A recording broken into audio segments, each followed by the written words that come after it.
Welcome back. We've all heard the old saying, hey, if you see something, say something. Calling 911 isn't your only option. So here to talk about that is the Fargo PD tip line, Jessica Schindeldecker. So speaking about seeing something and saying something, you were just telling me what someone saw and told you. Tell our audience, please. Sure. So right now we have some windy conditions, right? And it's only going to be exacerbated by the snow that comes here in a little bit. But right now, 52nd Avenue is almost impassable from about 42nd Street all the way to Cheyenne Street. An officer on my way, right as I was about to come here, called and said, hey, we need to push information to keep people off of 52nd Avenue from about 42nd Street and west all the way to West Fargo, because the plows aren't able to keep up with it. It's a very open area, so the winds are gusting and creating banks, and cars are getting stuck.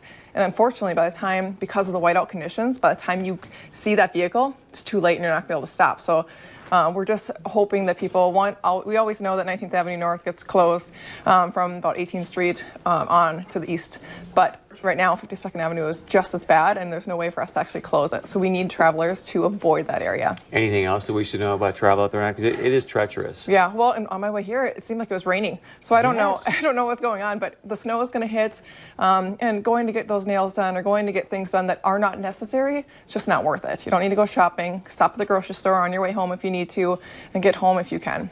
So let's talk about see something, say something. Yes. I know talking to you in the past, Chief Todd.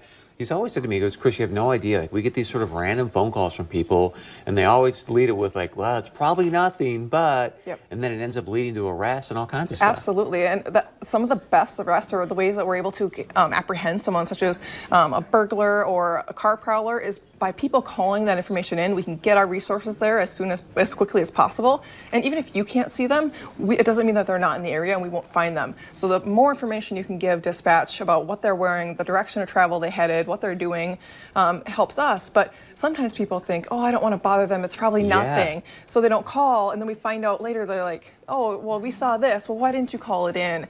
Or they're sending it through social media messaging or through the website, which unfortunately isn't monitored 24/7.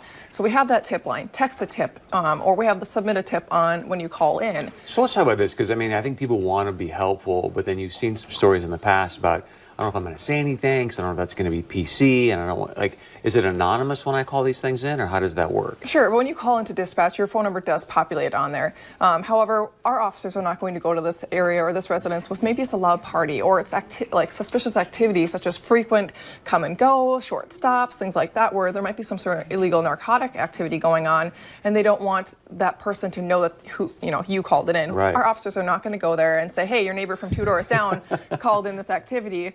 And especially with drug activity like that, our officers will go out and get in the area. They'll see what they can get for intelligence information, and then they'll do what they can, or they're going to forward it to narcotics. And they might already have a case that's ongoing, but they don't have enough for that search warrant. They don't have enough for that criminal report. But your call could be that thing that pushes them over the edge to be able to gain that PC warrant. So it's just, we need people to call in information as much as possible. Submit that tip by either texting it or calling it in. If you don't mind, because we've got some extra time with you, I'm getting some breaking news in my ear. So just so you know, Tony, if you want to repeat that to me real quickly, but Fargo School is now dismissing early, 11 a.m. to 11:45 a.m. I'm sure we'll have more of that information up on our website, but depending on what, Tony?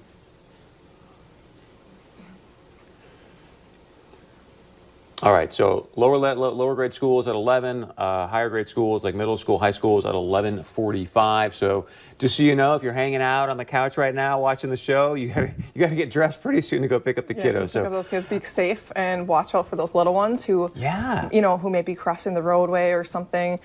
Be cautious of other drivers too as well, and prepare for those vehicles who may not be able to stop. So I always talk about how, like that what if. So what if you see that vehicle coming to this intersection? What if they can't stop? Where am I going to go? Can I safely go to the left or to the right? Am I going to be able to stop? So be prepared for those. And so let me ask you this, because there might be some parents watching that have kids at Davies. I mean, Davies is, in my opinion, in the deep south. Yeah. You know what I'm saying? And so it's pretty. They're basically Texas. It's pretty. It's like Frisco. Yeah. But it's pretty gnarly out there right now. So for parents that maybe want to text their kids, say, hey, I know you're going to be getting out early, don't go where? 50-second, you said. Anything else they should be doing to be careful? It's just really making sure those distractions are down and not doing Snapchat or texting while you're driving that vehicle or searching. This is when we really need that 150% attention on the roadway. Driving slower than what the speed limit, just because it says 35 doesn't mean that you should. So drive for the conditions of the road. Like I mentioned, it seems to be like it's raining out there right now, so add injury to insult. So those roadways are going to be slippery. And with youth drivers, if they're driving home from Davies, they're more inexperienced than someone who's been driving for many years. So their ability to operate and control their vehicle is going to be a little bit different than someone who has had more time on that roadway. So just make sure that you remind your child before they're on the roadway to make sure they put that phone away. It's imperative right now. Go slow. If it takes you a while to get home, it's better for you to take 30, 45 an hour drive versus being in some sort of crash or getting stuck, because how many people are going to be dressed for the conditions? Hey. Most people aren't dressing for the conditions. The thing nowadays, like, it's not cool to wear a coat, right? So Is that still a thing? I hope think not. so. So just making sure that if you do get stuck, stay with your vehicle. Do not get out, do not wander out.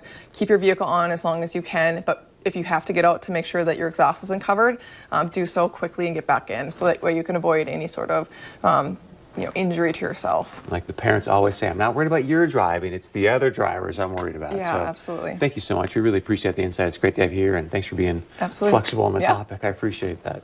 All right, stay with us. We got much more coming up right after this.